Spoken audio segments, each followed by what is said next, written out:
नमस्कार भाई सारिया ने। जैसा कि आपने पता लगा है, सुखी भाई भी बता रहे हैं कि एक्सीडेंट हो गया कुलदीप भाई का। अम, इधर जो नारायणगढ़ सब डिवीज़न है इसमें से अम्बाड़ा सर्कल से। और पहले भी जहाँ मैं ड्यूटी कर रहा हूँ वहाँ भी एक भाई का एक्सीडेंट हुआ था, रजनीश करके, सडोरा से। यहीं बिलासपुर डिवीज़न से भी एक मतलब डेढ़ दो एक डेढ़ महीने पहले एक एक्सीडेंट हुआ था, जो कि हमारी भर्ती का 24 की भर्ती का था। और ये कुलदीप भाई भी अपनी 24 की भर्ती के हैं। एक पेहवा सेंटर जो है वहाँ भी एक हमारी ही भर्ती का भाई एक्सीडेंट हो गए, उनका भी देहांत हो गया था, वो भी अपना शहीद हो गए थे। तो भाई जैसा कि आप बोल रहे हो कि सुखी भाई भी बता रहे हैं, आप लोगों को भी लग रहा है कि सिस्टम की खराबी है और हमारे पास ऐसे साधन नहीं है कि हम इनसे बच के, या मतलब ये एक्सीडेंट क्यों हो रहे हैं। मतलब बहुत भाइयों को लग रहा होगा कि ये डिपार्टमेंट की वजह से हो रहा है या किसी अदर साथी की वजह से हो रहे हैं। लेकिन मेरा कुछ अलग मानना है। मेरा यूँ मानना है कि हम अपनी सेफ्टी अपने उस एफर्ट्स से कुछ हम सुरक्षा को लेके कदम उठाएं तो हम सेफ रह सकते हैं। लेकिन हम उठाते नहीं है वो कदम भाई। हम क्या करा कि साथी आगे ला जो कर कह दिया, अरे कुछ नहीं रहा, परमिट लेने की जरूरत नहीं है इनका, प्लेट प्लेट में काम चल जाएगा, 5 मिनट का तो काम है। लेकिन आप सब ना पता है यार, यह बिजली है या 5 मिनट तो गए, 5 सेकंड भी नहीं छोड़ दिए बंदा ने। तो जिस प्रकार बताया गया कि विभाग की कमी है, कि किट नहीं है, ये नहीं है, वो नहीं है, विभाग की जो भी कमी है उनसे लड़ना तो बाद की बात है, पहले अपने खुद से लड़ना पड़ेगा। हमारी ट्रेनिंग में बताया गया है कि ग्लव्स और जो अर्थिंग चैन है वो यूज करो भाई। काम करने से पहले परमिट लो काम करने का। परमिट लेने के बाद में हमें पता चलता है कि मतलब फ़ोन पे बात हो जाती है, व्हाट्सएप पे परमिट की फ़ोटो नहीं मिलती है, या हम डायरेक्ट नहीं लेते। ठीक है, हम फ़ोन पे भी ले लेते हैं। लेकिन जो बंदा अगर काम कर रहा है, वो पोल पे चढ़ रहा है, अगर वो अपनी किट में एक चैन, अर्थिंग चैन और एक ग्लव्स, ये दो सेफ्टी टूलों का भी यूज करता है, ये कुछ भी नहीं है यार। ग्लव्स डिपार्टमेंट देता है, डिपार्टमेंट अच्छी क्वालिटी का देता है नहीं देता उस पर मैं बात नहीं कर रहा।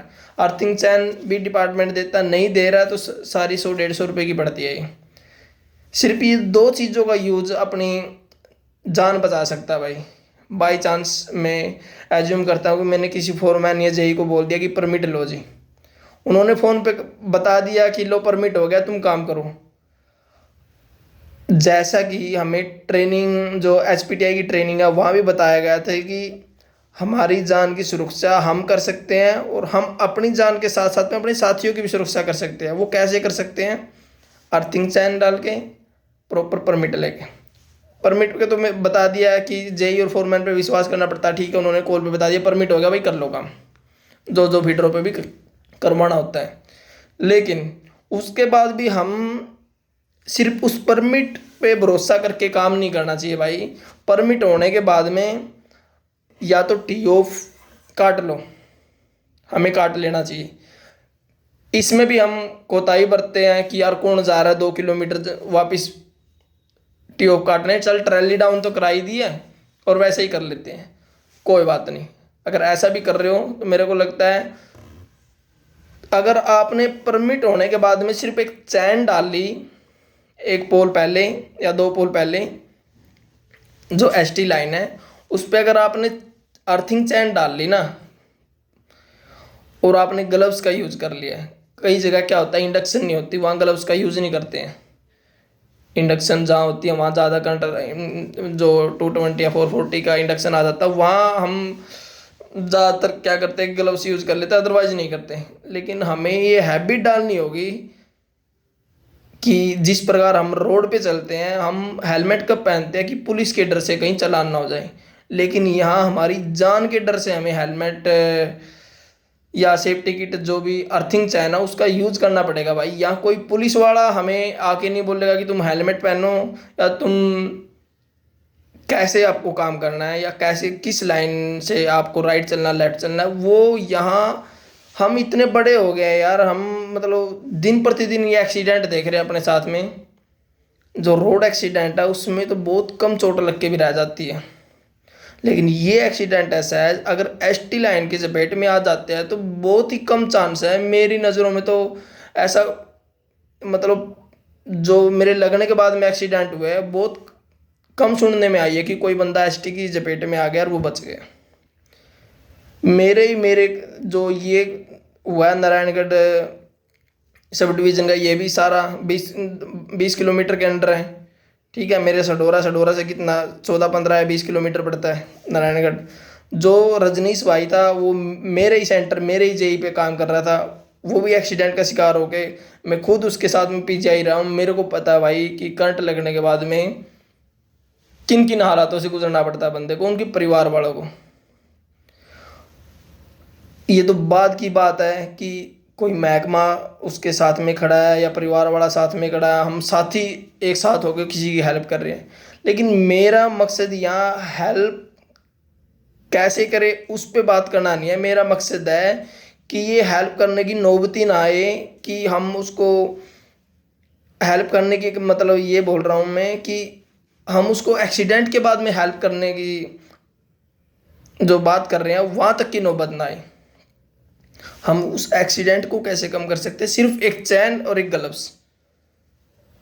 मैं ये मान के चलता हूँ कई बार अगर बाई चांस जेई या फोरमैन ने परमिट ले लिया किसी का, गलती से किसी और का हो गया, मान के चलते हैं, और आपने जिस प्रकार ट्रेनिंग में बताई थी कि चैन कैसे फेंके, प्रॉपर चैन अर्थिंग चैन डाल दी ना, तो वो भाई जि आदमी एक तो ऊपर चढ़ता है, गलती से मान लिया कि परमिट गलत हो गया और बिना अर्थिंग चैन डाले हम कर्मचारी ऊपर चढ़ते हैं तो वो आदमी को फूंक देती है। लेकिन अगर वही परमिट गलत हो गया और हमने अर्थिंग चैन डाल दी प्रॉपर, वो भाई आदमी बच जाएगा, वो चैन जड़ जाएगी। मान लो वो एक चैन जड़ के उसने एक आदमी की जान बचा ली।